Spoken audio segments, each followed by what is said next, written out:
Hello everybody, I'm making this video to tell some tips to improve English reading. पहले भी जो videos बनाई है उसमें मैंने कुछ टिप्स दिए हैं. आज ये जो थोड़ा सा डिफरेंट टिप्स है, देखेंगे कि इसमें जब भी हम इंग्लिश की रीडिंग करते हैं तो हमें फोनेटिक्स का यूज़ करके रीडिंग करना चाहिए. जनरली पढ़ाते समय मैं नोट करती हूँ कि बच्चे ना स्पेलिंग को रीड आउट करते हैं. जैसे एंड है तो AND ऐसे रीड करते हैं, या कोई और वर्ड है तो उसको हर स्पेलिंग को अलग से रीड करते हैं. But that is wrong way. हमेशा फोनेटिक्स का मदद से रीडिंग को करना चाहिए. As you can see here it is a story. Now if I ask any child to read this, what he will say? He will say JUPITER. ये wrong तरीका है. This is wrong way. So, if the child says JUPITER, इस तरह से बोलने से वो कोई चीज़ लिंक नहीं कर पाता. लेकिन अगर फोनेटिक्स का इस्तेमाल करते हुए करे, मान लीजिए जैसे यहाँ पे ज उ प ई ट र, लाइक इस तरह से ज उ जू प ई पी टर, जुपिटर. फोनेटिक्स में इजीली प्रोनाउंसिएशन समझ में आती है. अगर इसको कहे AND नहीं समझ में आएगा, लेकिन कहे ए न ड, ए न ड, एंड फ र अ ग स, फ्रॉक्स. सो फोनेटिक्स का इस्तेमाल करते समय बहुत आसानी से हम वर्ड की जो प्रोनाउंसिएशन है उसके काफ़ी नज़दीक पहुंच जाते हैं. आप बच्चे को बिल्कुल प्रेशर ना दें कि बिल्कुल सही रीडिंग करना है, बट उसको इस तरह से रीडिंग करने के लिए प्रोत्साहित करेंगे आप कि फोनेटिक का इस्तेमाल करो. जैसे यहीं पे देख लीजिए. अब अगर नॉर्मल बच्चों को सिखाया जा रहा है, मैं देखती हूँ HUNDREDS, इसकी जगह ह अ न, ह. और एक चीज़ और, जैसे रीडिंग करते समय बच्चे को कहेंगे कि हम इसको ऐसे ब्रेक कर सकते हैं. जैसे ह अ न ड एक साथ बोलिए हंड, हंड, रैट्स, रेट्स, हंड, रैट्स. एक तो फोनेटिक का इस्तेमाल करना है, प्लस अगर ज़्यादा वर्ड है, बड़ा लंबा वर्ड है, तो इसको 2 में पार्ट्स में या 3 पार्ट्स में जो इजी लगे उसे बच्चे को ब्रेक करना आना चाहिए. अगर आप मान लीजिए क्वेश्चन आता है 2 पार्ट्स की 3 पार्ट्स, अगर हम देखें तो यहाँ पे मात्रा में यू और ये ई है, बाकी सब नॉर्मल लेटर्स हैं, नॉर्मल साउंड्स हैं. हंड, रैट्स, तो र एट्स, जहाँ मात्राएं हैं उसी हिसाब से हम ब्रेक कर सकते हैं. अब ये है ऑफ, ऑफ.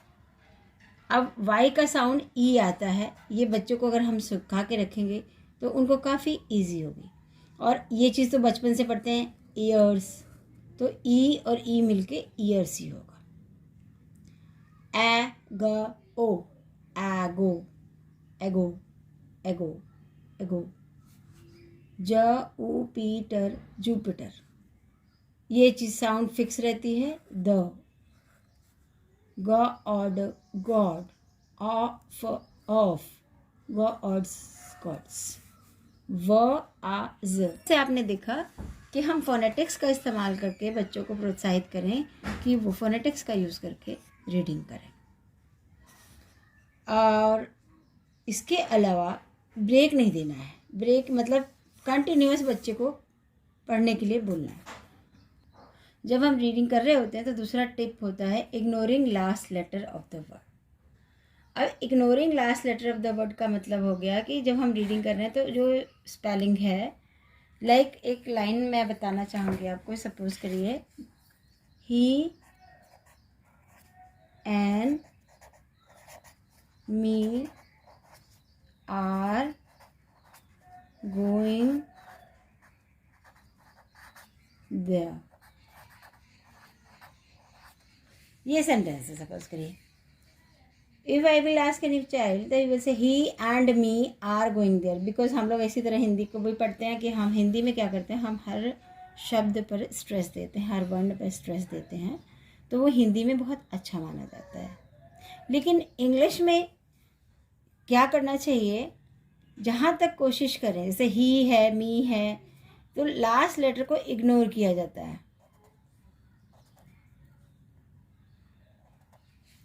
ये मान लीजिए यहाँ पे ड है, ये ई है, ये ग है और ये ई है, इसको हम इग्नोर करते हैं। ही एंड मी, और इसको एक साउंड पे बोलना है, he and me, he and me, fast हो जाएगा। Are going there, going there. तो देखिए सेंटेंस का जो प्रोनाउंसिएशन है वो इम्प्रूव हो गया। He and me are going there, he and me are going there. तो जो नॉर्मल बच्चे को टाइम लगा था पहले, उससे काफ़ी सेकंड्स कम हो जाते हैं, फ्लुएंसी डेवलप होती है और बच्चे का कॉन्फिडेंस भी बढ़ता है जब वो इस तरह से बोलना सीखता है। लास्ट लेटर को इग्नोर करना है, फिर 2-3 वर्ड का एक कॉम्बिनेशन, एक साउंड एक साथ निकालना है, और ये चीज़ प्रैक्टिस से आती है। ही एंड मी, ड का साउंड इग्नोर करना है। ही एंड मी आ, देखिए साउंड छोड़ दिया है इसका, are going there, going there, he and me are going there. तो इस तरह से लेटर को इग्नोर करना है। आपको मैं एक लेसन को पढ़ के थोड़ा सा इस चीज़ को और इलैबोरेट करूँगी। चलिए पढ़ते हैं। They lived in a perfect happiness and freedom, but they were not intelligent nor had enough common sense. When they saw that, अब यहाँ पे देखिए when they saw that, तो ट का साउंड जरूरी नहीं है बोलना। When they saw that all the animals have their king, they became restless. अब यहाँ पे ट का साउंड छोड़ा है, रेस्टलेस, रेस्टलेस, क्योंकि देखिए रेस्टलेस बोलेंगे तो साउंड में टाइम भी लगेगा और थोड़ा साउंड का मज़ा नहीं आएगा। रेस्टलेस, तो कहाँ किस लेटर को इग्नोर करना है वो ऑटोमेटिकली जब आप रीडिंग करने लगते हैं ना, आपके साउंड को अपने आप पता चलने लगता है कि हमें किस चीज़ को इग्नोर करना है। इसके लिए बस आपको रीडिंग करनी है, कंटिन्यूस रीडिंग करनी है। Restless to have a king, burning with jealousy towards, अब यहाँ पे देखिए टूवर्ड्स बोला मैंने, ड का साउंड इग्नोर किया है। टूवर्ड्स अदर, र का साउंड इग्नोर कर दीजिए, other beings, towards others beings, towards other beings, towards other being. They came to the god Jupiter and said, "O God, give us our king. We feel ashamed without me, without one. All have their own rulers, but we have none. Return to your pond, and soon I shall send you a king," replied Jupiter. तो जहाँ तक आप reading करेंगे, कुछ letter ignore करने लगेंगे तो automatically आपकी स्पीड भी बढ़ेगी और आपकी प्रोनाउंसिएशन भी बहुत इंप्रूव होगी। लेकिन यहाँ भी ध्यान देने की बात है कि प्रोनाउंसिएशन करते समय फोनेटिक्स का स्मार्टली यूज़ करना चाहिए आपको, और उसके लिए आप वीडियोस देखते रहें जिससे कि आपको फोनेटिक्स का नॉलेज और अच्छा होता जाए। शीशे में देख के फोनेटिक्स की प्रैक्टिस कर सकते हैं आप अपने जेस्चर्स, फेस एक्सप्रेशन देख के शीशे में चेक कर सकते हैं कि आप जब कोई चीज़ प्रोनाउंस कर रहे हैं तो आपके एक्सप्रेशन क्या आ रहे हैं, आपकी टोन क्या हो रही है। टोन भी बहुत इंपॉर्टेंट होती है। सॉफ्ट स्पोकन होना चाहिए, इंग्लिश लोग सॉफ्ट स्पोकन ही रहते हैं, तो आपको भी रीडिंग में भी सॉफ्ट स्पोकन होते हैं, हार्श साउंड मुंह से नहीं निकालनी चाहिए। फोनेटिक्स में ये सब सिखाया जाता है। नेक्स्ट, ड्यूरिंग माई टीचिंग मैं ये महसूस करती हूँ कि बच्चों को अगर हम एक लेसन पढ़ा देते हैं तो उनको इतनी जल्दी कॉन्सेप्ट समझ में नहीं आते। तो मैं क्या करती हूँ कि मैं लगातार 2 या 3 लेसन लगातार रीड कराती हूँ। सिलेबस की टेंशन नहीं होती मुझे। मैं रीडिंग एक दिन रीडिंग के लिए रखती हूँ, तो रीडिंग में क्या करते हैं, पहला लेसन रीड किया, फिर साथ साथ दूसरा और तीसरा, और हर बच्चे से पूरा लेसन रीड कराते हैं। लेकिन ये काम अगर घर में प्रैक्टिस कराएं तो बहुत अच्छा इफेक्ट बच्चों में आएगा। बच्चे को आप रीडिंग करिए, फोनेटिक्स की मदद से करेगा, लास्ट लेटर इग्नोर करते हुए करेगा, और एक साथ 2 या 3 लेसन रीड करेगा, तब जाके रुके वो। इसको करने से आप खुद देखेंगे कितना इम्प्रूवमेंट आ रहा है बच्चे में, कि उसकी फ्लुएंसी इम्प्रूव हो जाती है। आपको पता है फ्लुएंसी रीडिंग में भी चाहिए, फ्लुएंसी स्पीकिंग में भी चाहिए। तो क्योंकि लगातार रीडिंग कर रहा है, ये नहीं कि आज एक लेसन कर लिया कल एक, ऐसे नहीं, एक ही दिन एक ही एट अ गो, एक साथ एट अ गो वो 2 या 3 लेसन पढ़ ले। मैं तो कहूँगी 3 लेसन रीड कराइए आप लोग बच्चों को, मज़ा आता है अगर जब एक बार वो ठीक से पढ़ना शुरू कर देते हैं। और लाउड रीडिंग मस्ट है। लाउड रीडिंग से बहुत जल्दी ये लेटर्स उनकी टंग पे चढ़ते हैं। भाषा में लैंग्वेज है, लैंग्वेज में स्पीकिंग है। स्पीकिंग के लिए जो ये वर्ड्स हैं उन्हें ज़बान पे चढ़ना बहुत ज़रूरी है। हिंदी भाषी लोगों के लिए तो बचपन से हिंदी बोलते हैं, सारे वर्ड्स बचपन से बोलते हैं, तो इसलिए आसान होता है। हमें फिर ये सेकंड लैंग्वेज इंग्लिश बोलने में हर वर्ड को हमें लर्न करना पड़ता है। तो लर्न करने की वजह से जितने हमें ज़्यादा प्रैक्टिस तो हो नहीं पाती है बोलने की, तो रीडिंग को हम यूज़ कर सकते हैं अपनी स्पीकिंग और रीडिंग इम्प्रूव करने के लिए। 3 लेसन एक साथ रीड कराया करिए, आप इसका इफ़ेक्ट बहुत पॉजिटिव देखेंगे। लास्ट है रीड बाय मेकिंग ब्लॉग्स। इसके लिए मैं आपको बताती हूँ, जैसे हमने शुरू किया था हंड्रेड्स ऑफ ईयर्स अगो। अब ये हमें, अगर हमारी सेकंड क्लास है तो हम कहेंगे हंड्रेड्स ऑफ ईयर्स अगो बच्चों के लिए, और बड़ा है तो हंड्रेड्स ऑफ ईयर्स अगो, एक साउंड में बोलना है। Jupiter the god of gods, ये ब्लॉक हो गया, इसे कहते हैं ब्लॉक। यहाँ से लेके यहाँ तक एक साउंड में बोला जाएगा। क्या लोगों को ये नहीं पता होता, कहीं भी ब्रेक लगा देते, कहीं भी कुछ कह देते, कहीं भी कोई लेटर वर्ड छोड़ देते, लेकिन इस चीज़ का हमें ध्यान रखना है शुरू से। हंड्रेड्स ऑफ ईयर्स अगो, देखिए ये एक पूरा ब्लॉक है, इसका एक मीनिंग निकलता है, और जब आप ऐसे पढ़ोगे तो आपको मीनिंग भी आसानी से अंडरस्टूड हो जाएगा। Hundreds of years ago Jupiter the god of gods was very fond of frogs. They lived in perfect happiness and freedom, but they were not intelligent nor had enough common sense. आपने देखा जब मैंने इसको proper read किया तो इसका meaning automatically हमारे mind को अंडरस्टैंड हो गया।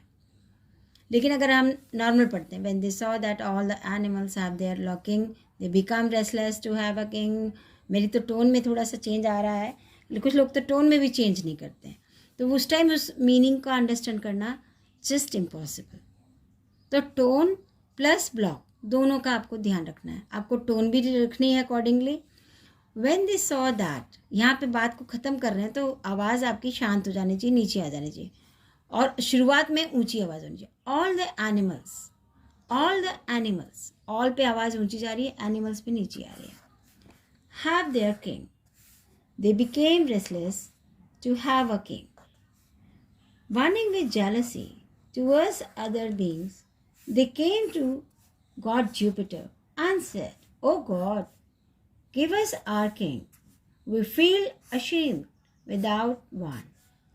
All have their own rulers, but we have none. Return to your pond, and soon I shall send you a king," replied Jupiter.